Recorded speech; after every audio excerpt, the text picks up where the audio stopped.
E aí, pessoal, eu sou o Bruno Santiago E eu sou a Laura Ladeira. e somos do podcast Família Tamo Junto. E hoje a gente tem uma convidada muito especial que eu tive a honra de conhecer. Há quanto tempo? Acho que tem uns 5, 6 anos que eu conheço. Por aí. Grazi Santoro, muito obrigado aí pela presença, que tem um movimento chamado Alcoolismo Feminino. Nós vamos pegar um tema para muita gente um pouco nebuloso nas tratativas, tabus, mas eu aposto para vocês que vai ser eu aposto com vocês que vai ser um papo extremamente esclarecedor e leve, né? Apesar do assunto ser tenso, mas que tem muito calor, tem muito carinho e a gente precisa de muito amor novamente. Então, seja bem-vindo, Grazi. Obrigada pela oportunidade, né, de poder falar de um tema tão difícil, né, um estigma, né, que existe com relação ao alcoolismo e maior ainda com relação às mulheres, né, que são alcoolistas, que têm uma dependência de qualquer substância, né, dependência de remédio, calmante, remédio para emagrecer. Então, nós mulheres temos, além da dependência do álcool, existem essas outras dependências aí significativas que a gente precisa Olhar, né? olhar, exatamente. E é um assunto pouco difundido, pouco articulado. E precisamos como a gente falar, falou, né? falar Como a demais. gente está fazendo aqui agora. Ô, Grazi, você conta um pouco da sua história, de como que você chegou até ter o movimento Alcoolismo Feminino. Eu acho que a sua história é muito inspiradora, né? E até de mostrar que é possível para quem está nos vendo, até algum parente aí que esteja passando por isso. Conta pra gente como que começou, como que foi esse seu histórico, né? Que a gente sabe muito bem. E até chegar nesse ponto de criar um grande movimento para acolher outras mulheres. Faz essa história pra gente, Grazi. Tá. Então, eu venho de uma família de alcoolistas, né? Então, meu bisavô já era um alcoolista. Eu falo que é uma maldição hereditária, né? Existe essa predisposição genética, eu não sabia. Então, acho que ninguém na família sabia. Acho que a grande maioria das famílias também não sabem, né? Então, é importante falar. E a minha mãe era alcoolista, né? Ela faleceu, vai fazer 2 anos agora em maio, e ela era alcoolista. E eu jurava... Quer falar? Não. E eu jurava que eu não ia repetir, né? Porque eu detestava, eu não gostava de ver a minha mãe bebendo. A minha mãe não era aquela mãe padrão que sentava com a gente, que fazia dever, que ela era uma louca, assim, do bem, sabe? E aquilo me fazia muito mal, porque, na verdade, eu fui entender que eu sofria abandono afetivo, né? Eu não tinha mãe presente ali, né? E eu jurava que eu não ia repetir. Quando eu vi, eu estava fazendo igual. Nossa. Na verdade, eu estava fazendo pior, né? Eu bebia na rua.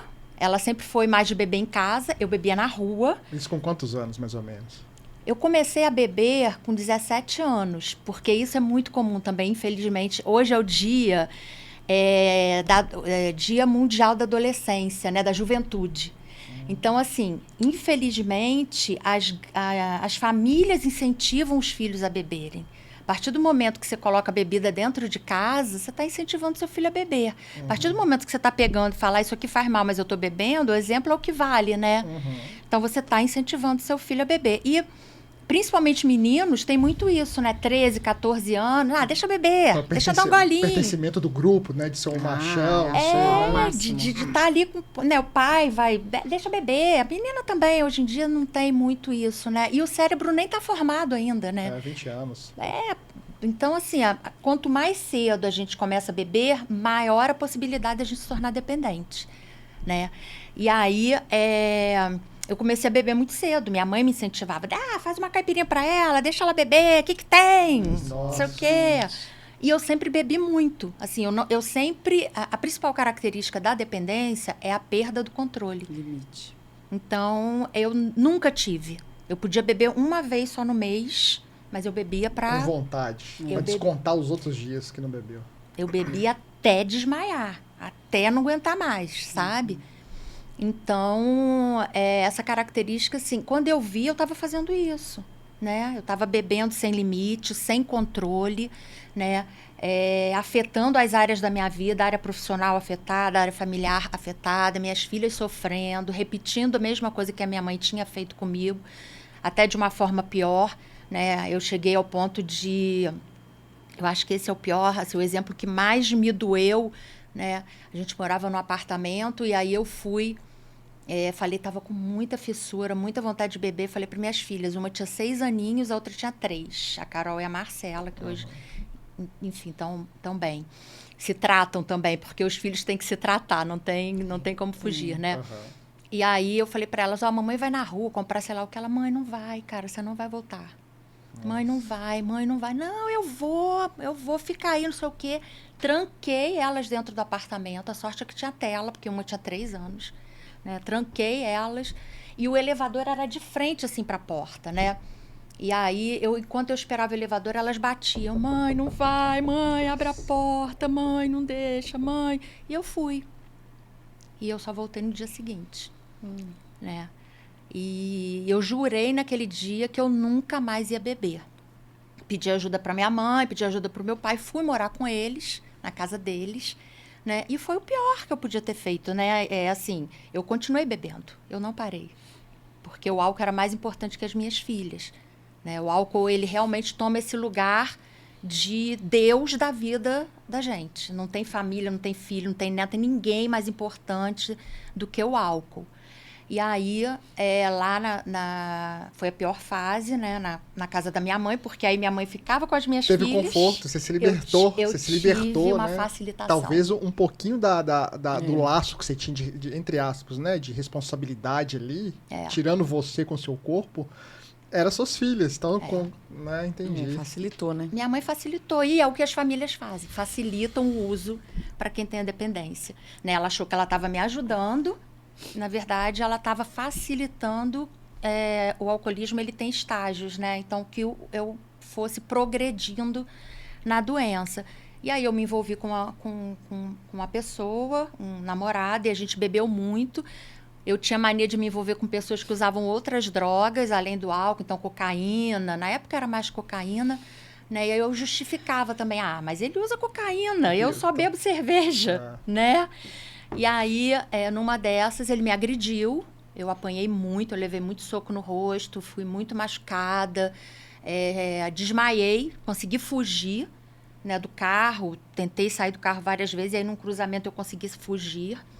Desmaiei, em frente a uma igreja, né? Acho que tem uma... Enfim, desmaiei. E ele foi na casa dos meus pais para falar que eu tinha agredido. E aí meu irmão foi lá, me achou no meio da rua, enfim.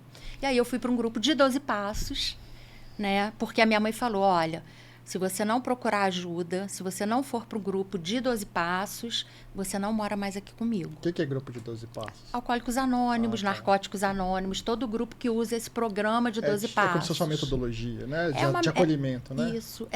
São 12 passos. Né? Então, primeiro eu admito que eu sou impotente perante o álcool, que eu perdi o domínio da minha vida. Depois eu passo a acreditar no poder superior. Depois eu entrego a minha vida para o poder superior, né? E aí, o quarto vem a questão do inventário moral. Eu começo a escrever e começo a fazer reparação a todo mundo que eu magoei, que eu machuquei, e aí vai. E aí, no último passo, tendo tido um despertar espiritual através desses passos, eu levo a mensagem. E aí é a associação, né? Acho que foi o grande despertar, foi olhar para essa questão das mulheres, que há 15 anos atrás, eu vou fazer 15 anos sem consumir bebidas alcoólicas, não tinha quase mulher nos grupos. E as poucas que chegavam, não ficavam. Até por uma questão de assédio, né? Porque, igual daqui a pouco eu conto brevemente, lá no grupo que eu fui para acolher um familiar querido, tinha uma mulher só. E estava, assim, aparentemente bem... Sabe? Bem doente e meio que deslocada também, que só tinham homens ali. Esse foi o primeiro impacto, né? Só foi uma vez lá para entender como que funciona. Porque o machismo, ele é estrutural, né? Então, ele está dentro dos grupos também. Hoje, os grupos têm reuniões que eles chamam de reunião temática feminina, reunião de propósito feminino. Mas são pouquíssimas. E até a mulher chegar aos grupos é muito difícil, porque... Imagina, Belo Horizonte é uma cidade, né? Uma capital e tal. Numa cidade do interior, todo mundo sabe onde você mora, qual o seu carro, quem é seu marido. A mulher não vai. Tem um histórico todo ali. Ela não vai. Ela não vai, porque todo mundo vai falar, fulana... Aí vai falar assim, é alcoólatra. É cachaceira. É cachaceira. Não entende que tá doente, né? E aí, assim, no grupo... Minha mãe foi muito... importante porque ela falou, você é igual a mim, na época falava alcoólatra, né? Eu ia te perguntar isso, qual é a diferença, por que mudou hoje, é alcoolista? Justamente pelo sentido pejorativo, né? Tá. O alcoólatra é um adorador do álcool, né? E eu sou uma portadora de um transtorno mental por uso de substâncias, né? O termo correto é transtorno por uso de álcool ou transtornos por uso de substâncias químicas. Olha. Essa é a definição da Organização Mundial da Saúde. Faz diferença até para a pessoa compreender que é uma doença, né? Exatamente. Você não largou suas filhas porque você é uma péssima mãe. Não. É uma doença. Você não deu conta. Não é dei maior do que você, né? Era maior do que eu. É uma doença mental, é uma doença física, é uma doença espiritual, Sim. é uma doença emocional. Sim, perfeito. Então, eu não tinha, assim, eu não fui uma boa mãe naquele momento. Sim, mas não sim. porque eu não queria ser, Sim. entende? Porque eu não tinha nem como ser boa para mim. Eu não conseguia nem ser boa para mim. Exato. E como toda doença, a gente precisa buscar ajuda, né? Exatamente. Então, esse programa, a gente pode ficar horas aqui contando de casos de pessoas alcoolistas. Eu fiquei muito emocionada porque eu tenho um caso na família e me relembrou coisas assim muito tristes, mas graças a Deus também recuperada e a gente não fala curada porque é pro resto da vida, mas eu acredito na cura, assim, transformou através da família que nunca desistiu, Deus, que realmente é espiritual, ela teve ali uma transformação ali em Deus, de se amar, né? Porque Deus é amor, né? E família, né? Também hoje está bem, está feliz e graças a Deus, nossa, não preciso esconder que é a minha irmã, que é um orgulho para nossa família. Hoje a gente olha para trás e a gente fala, meu Deus, o que a gente passou com ela. E hoje ela tá lá linda, casada, com uma filhinha maravilhosa, que é a Vitória, uma mãe maravilhosa, uma esposa maravilhosa, uma filha, uma irmã, ela é maravilhosa. Mas teve um período muito, muito triste. E aí você tem o seu, o Bruno tem certeza que tem uma história. Qualquer pessoa que está nos ouvindo vai ter uma história na família ou de um amigo. Ou a sua própria história. Ou a sua própria história. Talvez nem identificada que é uma história que já tem uma predisposição. Né? Aí é que eu entro. Vamos entrar aqui. Aonde que a pessoa vai reconhecer que ela está com um problema com álcool? Porque tem pessoas que gostam de tomar um vinho todas as noites, uma cerveja todas as noites, faz isso na frente dos filhos, incentivando. Lá em casa, eu não bebo por causa da minha irmã. Raríssimas vezes eu tomo alguma coisa, mas eu não bebo. O pai da minha filha não bebe, então ela não tem esse ambiente. Ótimo. Mas também tem pessoas que têm um ambiente saudável e que bebem um vinho e tá tudo bem.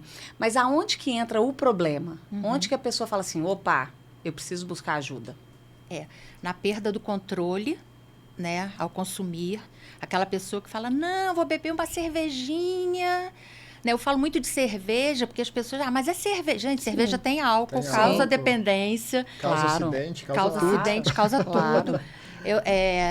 Saiu agora da Organização Mundial da Saúde, a cada 10 segundos, uma pessoa morre no mundo por consumo de álcool. 10 segundos.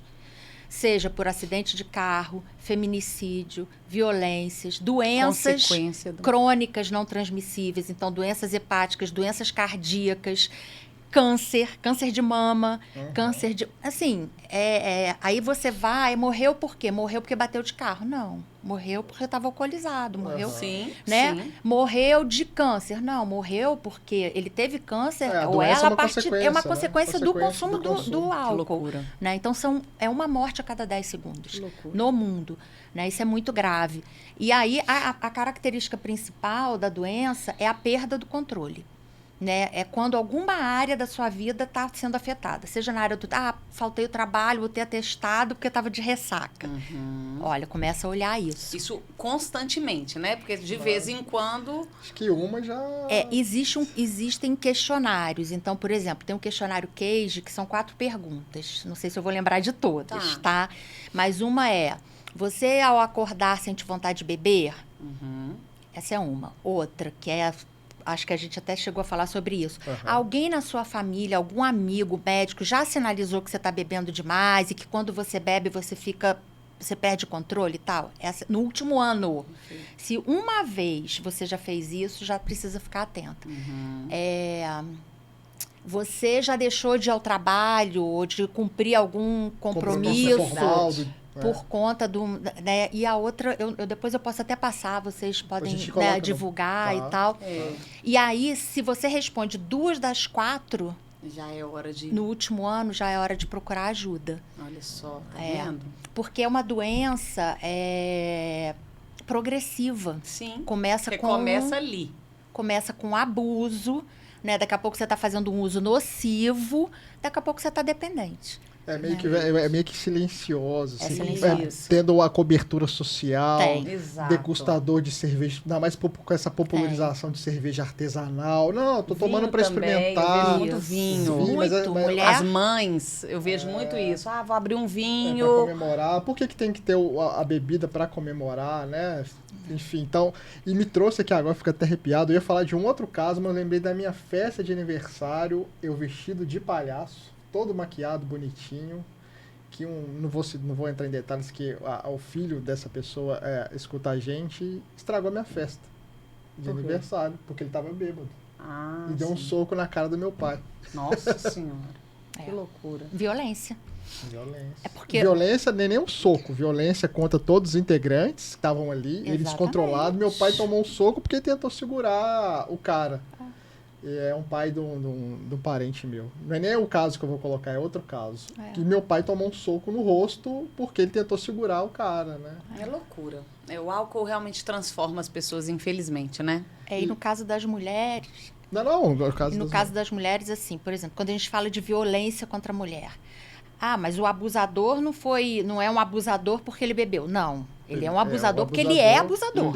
E que bebeu, né? Quando ele bebe, isso potencializa. Isso. E a mulher, se bebe, ela fica mais vulnerável. Então, a violência é muito maior, né?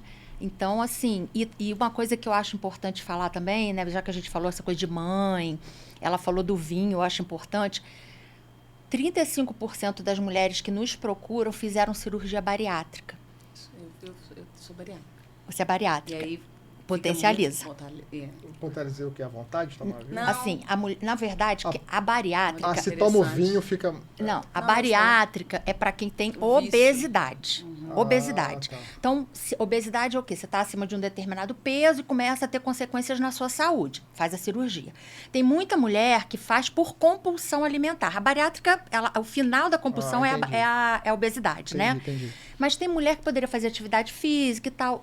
A compulsão precisa ser tratada aqui, ó. A compulsão muda. Exatamente. De um lugar para outro, da comida para o álcool. Aí ela faz a cirurgia, ao invés de a compulsão que ainda está ali, que não tratou com uma terapia, vai para o álcool. Isso. Porque o álcool desce, né? A bebida, ela desce. A comida não entra, porque o estômago da gente é pequenininho. Entendi. Mas a bebida, ela entra. Exatamente. E aí, quem gosta... Quando você vai fazer a bariátrica, isso acontece.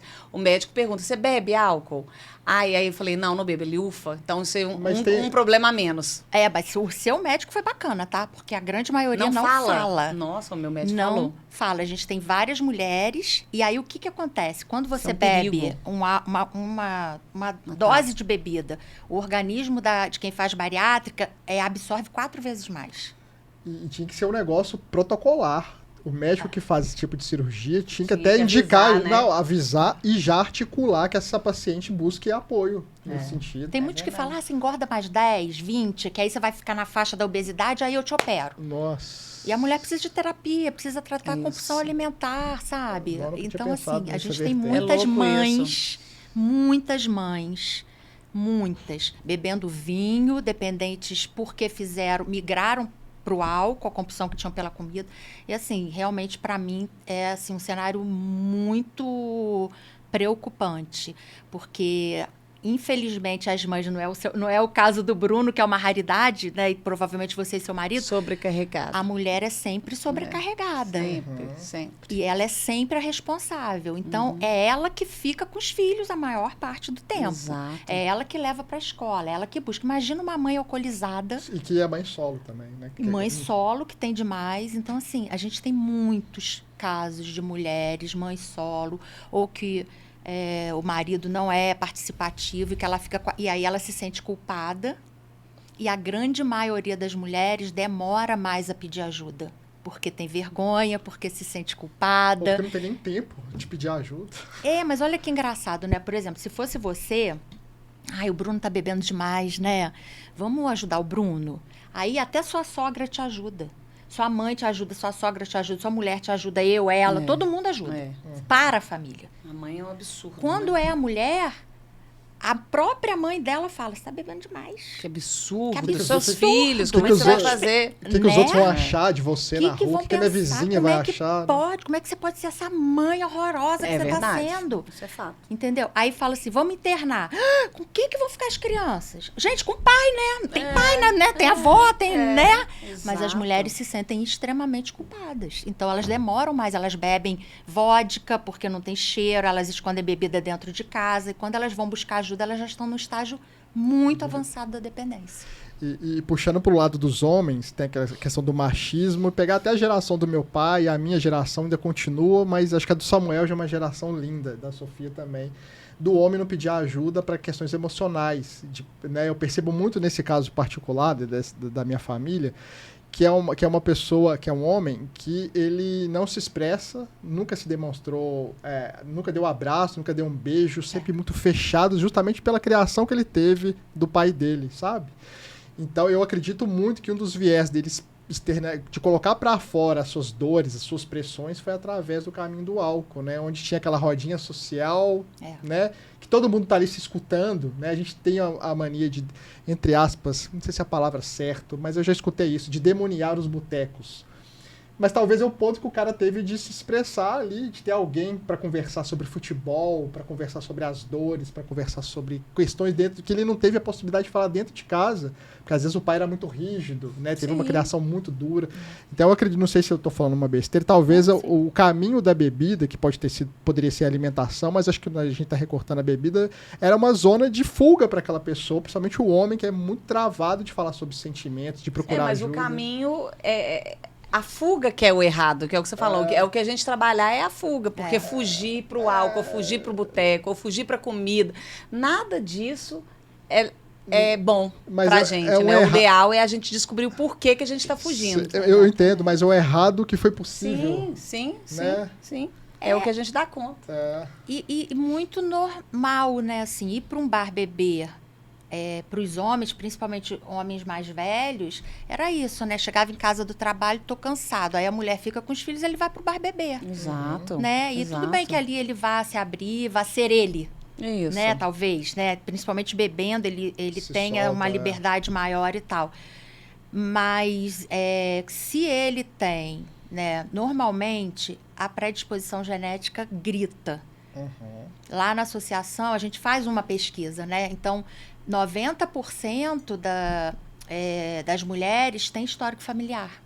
Pai, mãe, avô, os dois têm. Não, porque não é só a predisposição, é o ambiente que cresce. Claro. Então, por exemplo, sua filha, ela está crescendo num ambiente que não tem bebida. Nada. Não é normal para ela entrar, se ela for na casa de alguém e tiver muita bebida, ela vai estranhar. Exato. Até questionar, né? Até questionar. Ué, Isso gente, ajuda bebe, muito, ajuda né? demais. Igual Ajuda festa muito. de criança com bebida alcoólica. Pra do que Samuel, festa de criança tem bebida alcoólica? Me pra explica. agradar é isso que eu não entendo também. E Me explica, é pra agradar gente. o... Quem bebe? Agradar Pra o pessoa outro, poder né? levar a criança. Olha, só vou se tiver uma bebidinha, Então senão não vou, então não. não vai. Então não vai, cara. Sinto muito, não vai. Então não vai. Entende? Exato. É muito...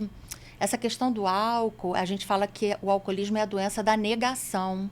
É a doença das emoções, porque a gente não sabe, a gente que vem de família de alcoolista, a gente não sabe lidar com as emoções. Não sabe. Né? A gente cresceu numa família... Eu estou falando de forma geral, a grande maioria, que não tinha conversa, não tinha diálogo, né? Eu nunca, assim, sentar para conversar com a minha mãe, sentar para conversar, não tinha. né? Então, falar de sentimento quando estava com raiva, não sabia como colocar a raiva, não sabia como... Então, é a doença das emoções. A gente não sabe, né? E aí a gente começa a beber. Porque a gente vai repetindo. Minha mãe ficava com raiva do meu pai, bebia. Minha mãe ficava feliz porque, sei lá o que, bebia. Mas, então tá. Quando eu tô feliz, eu tenho que beber. é isso. Exato. É assim Você que vai aprendeu, passar né? a minha dor, né? Então, tem muito essa questão do ambiente familiar. Ele é, assim... É muito perigoso as famílias terem bebida dentro de casa. É muito perigoso, gente. Assim. Então, a questão da rotina, igual eu coloquei aqui, não tem um problema nenhum em falar. Teve uma época até recente que a questão da cerveja numa padaria lá do lado de casa. Então, já pegando o histórico que eu tenho familiar, pró de uma pessoa muito querida, próxima, eu gosto sim de uma cerveja, aquele famoso socialmente, né, que é uma mera desculpa para quem, né, que usa. Às vezes o cara sai todo dia, então socialmente ele, né, tá. Eu sempre me paro quando eu começo a ter rotinas, por exemplo. Eu tinha uma mania durante um tempo muito tenso, principalmente na época da minha separação, nem tanto. Mas em uma época, principalmente ligada ao trabalho recente, eu ia na padaria e comprava 2 latões de Heineken. Então eu ia lá, tomava, depois do serviço, dava aquela relaxada para viver. Isso sua mãe não fica sempre comigo. Eu sempre faço isso quando sua mãe não tá comigo. Mas eu já acendi um alerta. Poxa, então por que tem que ser 2 latões e por que tem que ter essa periodicidade? E por que tem que ser bebida? E por que tem que ser bebida? Eu podia ter tomado um suco de laranja, podia ter pegado a bicicleta, podia ter feito várias outras coisas. Mindfulness, yoga, atividade física, qualquer outra coisa que dê mesmo aquela sensação de relaxamento, de prazer. E por que eu tô colocando isso? Porque às vezes as questões de casa, às vezes a gente fica tão cego que pelo menos eu tive o estalo por ter uma pessoa próxima, por ter tido a consciência que aquilo estava virando uma rotina, porque são 2 latões, né? Não é muita coisa. Eu falei, opa, eu tenho que quebrar isso. Então, se você tem aquele churrasquinho, até o cara que cortava meu cabelo, ele tomava um pack de cerveja domingo. Aí falava com orgulho, poxa, Brunão, domingo é meu dia de beber. Poxa, mas um packzinho de latinha de cerveja é muita coisa. E era rotina, né? Todo domingo. A esposa também, acho que meio que validava também. Então, é um problema. Então, tem gente que muitas vezes tá doente e não sabe, porque acha que aquilo ali tá legal, né? Então, é uma alerta que a gente precisa fazer, Grazi, desse ritual. Já é um indicativo? Porque se a pessoa tiver, né, a predisposição, daqui a pouco ela vai beber no sábado, daqui a pouco vai passar para sexta, daqui a pouco de 2 latões vai passar para 3, daqui a pouco de 3 para 4, porque o que a gente procura é a mesma onda. Então, quando você bebe 2 latões, você tem aquele sentimento de relaxamento. Isso. Chega um momento que 2 latões não vão te dar o mesmo relaxamento. O mesmo efeito. Aí você vai precisar tomar 3. Aí daqui a pouco você vai precisar para ter o mesmo efeito. Aí daqui a pouco você vai falar, puta, cerveja tá muito caro, tem que comprar, vou pro vinho. Porque tem mais teor alcoólico. Aí você começa com uma tacinha. Aí fala, não tô mais bebendo 2 latões, mas tô bebendo uma taça de vinho. Mas o teor alcoólico... E aumenta os dias, né? Que era uma vez por semana, sozinho. Se eu não tomasse a decisão de parar, né? Eu poderia estar com o Samuel em casa e ser questionado. Igual a gente falou, a questão da criança, do ambiente. Então, eu aproveitava o dia que eu não estava com ele, né? Mas eu poderia muito bem ter errado com ele em casa, de ter tomado 2, né? E ele observando, né? Sentindo o cheiro, a gente dorme junto. Você sabe por que a indústria de bebidas alcoólicas fez cerveja sem álcool? Porque as crianças bebem... Aí você fala, não vou dar cerveja com álcool pro meu filho experimentar, vou dar sem álcool. Nossa, loucura, né? Aí você fala, não, mas pode beber, não tem. E eu queria até alertar que a cerveja sem álcool tem álcool. Tá? Tem um teor bem mínimo, porque pela lei brasileira, a partir de um determinado percentual que que é configurada alcoólica, que entra na categoria. Tá. Olha que loucura, gente. Que loucura. Então, assim, a bebida sem álcool tem álcool. Tá? Tem que ter a fermentação. A cerveja tem que fermentar, então tem álcool. E aí você fala assim, não, mas deixa a criança beber, é sem álcool. Mas você cria o costume, o acha bonito, da criança se sentir encorajada. Chega na escola, tomei uma latinha sem álcool. Que loucura, loucura uma coisa dessa. Grazi, como que a pessoa procura você? O que ela tem que fazer? se a gente tem pessoas que estão me ouvindo a gente, que tem essa necessidade, sentiu no coração que precisa dessa ajuda, como que elas vão chegar até você e como que vai ser esse tratamento? Ou outros grupos também locais, né? Assim, a nossa associação, a gente tem um site, que é o associaçãoaf.org, né? Aí sem cedilha, sem o tio. A gente tem o Instagram e o Facebook, mas, assim, o nosso principal ali, né? Onde a gente tem a maior número de busca mesmo de ajuda é no Instagram, que é o alcoolismo_feminino, né? E aí, quando a pessoa chega, varia muito, assim, às vezes ela pede ajuda no direct, às vezes ela tá tão desesperada que no próprio comentário ela coloca, depois a gente até apaga para preservar. Nós temos como valores o acolhimento, porque é muito importante dar amor. A gente fala para elas assim, deixa a gente te amar enquanto você não consegue, sabe? Então, a gente faz esse acolhimento, respeito, né? A gente não vai julgar, a gente não tem preconceito, né? Muitas têm, provavelmente, sua irmã passou por isso, eu vou falar porque você falou, Sim, né? por favor. Recaídas, né? Muitas vezes as recaídas são super criticadas. Recaiu, não vai dar certo, cai. Faz parte do processo. Demais. Mais de 90% das pessoas recaem, né? Então, tem muito mais gente recaindo do que gente ficando em abstinência de cara, né? Então, a gente já fala isso para ela não ficar se sentindo uma derrotada mais do que ela já está se sentindo. Perfeito. E aí, ela preenche um cadastro, né? Que está lá na nossa bio. Ela preenche um cadastro. Uma das nossas voluntárias... Eu quero agradecer as voluntárias, que a gente tem em torno de 50 mulheres trabalhando, voluntárias, alcoolistas, profissionais. Hoje, a nossa associação é quase uma clínica virtual. A gente tem psiquiatra, psicóloga, terapeuta em dependência química, nutricionista. Nossa, que lindo. A gente tem bastante alças, né, para elas se segurarem, para elas se protegerem. E aí ela preenche o cadastro, uma voluntária acolhe, conversa com ela, deixa ela falar, deixa ela desabafar. E aí coloca ela num grupo. A gente tem 4 grupos de WhatsApp que funcionam de 9 da manhã às 8 da noite. Um grupo para Minas, Espírito Santo e Sul. Um grupo para o estado do Rio. Então nós estamos falando Brasil inteiro. É Brasil. Olha, não, a gente já está na Europa. A gente já alcançou achei que era só aqui em Minas. A gente tem uma angolana. Que lindo. Países de língua portuguesa, a gente já está chegando. Moçambique, a gente chegou. Portugal, a gente tem também. Mulheres de Portugal. A gente fez 3 anos agora em... É um trabalho 100% virtual, né? Então, agora que a gente tem esses encontros presenciais.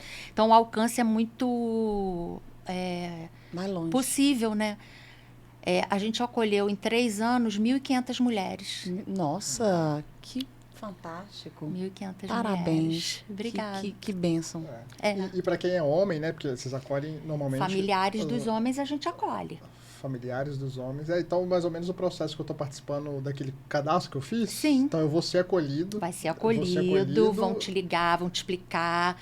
E aí você participa de um grupo terapêutico com uma psicóloga especialista em sistema familiar. Que é a reunião do dia 5 que eu vou. É essa? É essa. Eu ia falar isso, porque a família adoece. A família toda. Viramos codependentes. É impressionante. Todo mundo adoece e todo mundo precisa tratar. E sofre também, muitas vezes, a própria violência. Sofre né? muito. Sofre demais. A família sofre demais. E é importante que a família entenda que esse processo já vinha antes dela beber.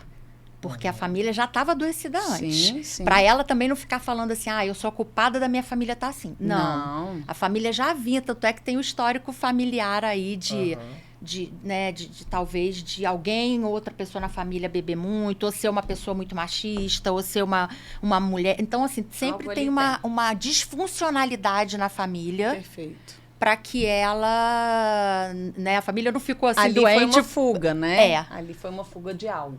Eu queria só formalizar também, além de procurar a associação de vocês, procurar também a questão dos alcoólicos anônimos. Né? Eu vou pegar um caso meu, né, que eu tô acolhendo um familiar muito querido, que eu fui e conheci uma unidade aqui do Padre Eustáquio em Belo Horizonte. Eu fui lá para conhecer e quero deixar muito claro esse meu depoimento, que é um ambiente extremamente acolhedor, igual você falou, que a gente tem uma tendência de achar que é um ambiente sombrio, que vai estar gente lá. Não. Igual filme, é uma roda de conversa. É um lugar num beco, escondido. É um lugar que eu fui, fica do lado da igreja do Padre Eustáquio, um lugar muito acolhedor, com um sorriso no rosto. Claro, tinham outros homens e uma mulher estava um pouco mais tensa, mais, né, com ar mais cansado. E não teve nenhum tipo de preconceito, sabe? Tem vários tipos de homens mais velhos, homens jovenzinhos, enfim. Então, eu fiquei lá um tempo conversando com o pessoal, tive que sair porque ia começar a rotina deles. Mas não tenham preconceito, busquem ajuda. Se você é familiar, vai lá e conheça o espaço onde acontece, porque não adianta a gente ficar só cobrando da pessoa que está com problema. Você tem que ir brigar. Precisa de ajuda. Isso eu aprendi muito, né, com esse período todo desse familiar próximo da gente, que a gente precisa ter tranquilidade, tem que ter empatia. Claro que tem vezes que a gente fica nervoso, é natural, né? Muito. Que muitas vezes não adianta brigar com o cara bêbado, o cara tonto, não adianta, que no outro dia não vai lembrar de nada. Espera baixar a poeira, espera acordar, aí que você chega e troca ideia. E é um ato de amor você ajudar um ente querido, né? De ir lá, de buscar. Se o povo vai achar isso ou aquilo, se alguém vai te ver entrando no AA, paciência. Se alguém vir meu carro colorido lá na porta, ou se vai ver o seu carro se for uma cidade pequena, paciência, não se preocupe que vão achar que o seu parente está indo lá. A prioridade é você cuidar daquela pessoa que você ama. Ou até que você é próximo, pode ser um amigo, né? Amigo que tá aí jogando bola aí toda semana. Você vai lá, joga bola, o cara depois do futebol toma 50. Troca ideia com esse amigo. Acho que falta muitos homens se acolher, né? E é um ambiente que eu amei de estar lá. Vou participar da reunião na semana que vem, que não adianta só essa pessoa estar lá, tá com uma rotina legal, né? Ele tá 3 dias que ele tá indo, eu até falo aqui que já tem 3 reuniões consecutivas que ele foi.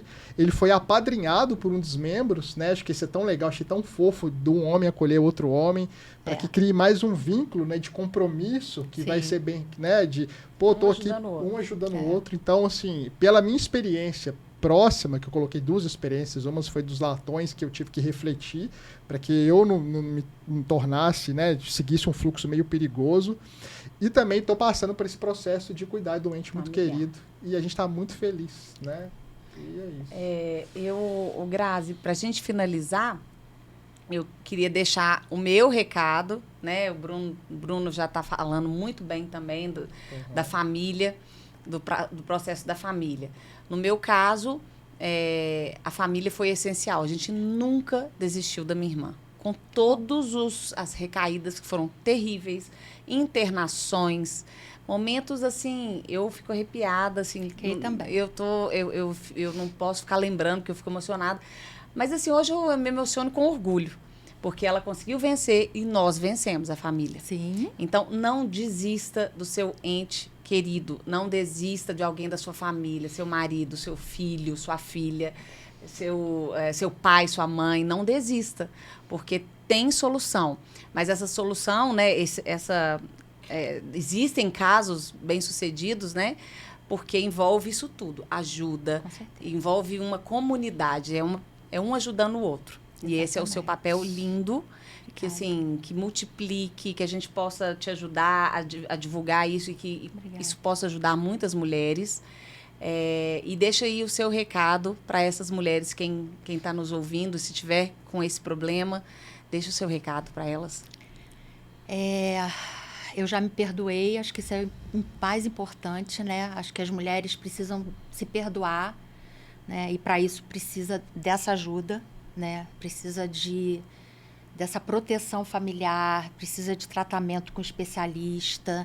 É muito importante que procurem especialistas em dependência química, porque tem muito profissional que não conhece a doença, né? Mas eu posso falar que existe vida feliz sem o álcool. Isso. Eu acho que essa é a melhor mensagem, né? Eu sou uma pessoa hoje, eu sou uma excelente mãe, eu sou uma excelente avó. Faz surf. Que eu vi. Peguei onda, você viu que eu peguei onda? Fui surfar no Duolingo. Faço o que eu quero. Tô deixando meus cabelos brancos também. Né? Sou uma avó que minha neta não me viu beber, não vai me ver. Né? Vou completar 15 anos sem consumir nada que tenha álcool em agosto, 20 de agosto desse ano. né? E que essas mulheres procurem ajuda, né? Que elas não se sintam... a sociedade já bota uma carga enorme em cima da gente, né? Não é mais uma culpa, mais uma vergonha. Mas, não, gente, a gente tem um transtorno mental, uma doença. Isso. Né? Se fosse um câncer, não ia ter que tratar? Isso, claro. Alcoolismo tem que tratar, tem que procurar ajuda para tratar. A gente precisa desmistificar, entende?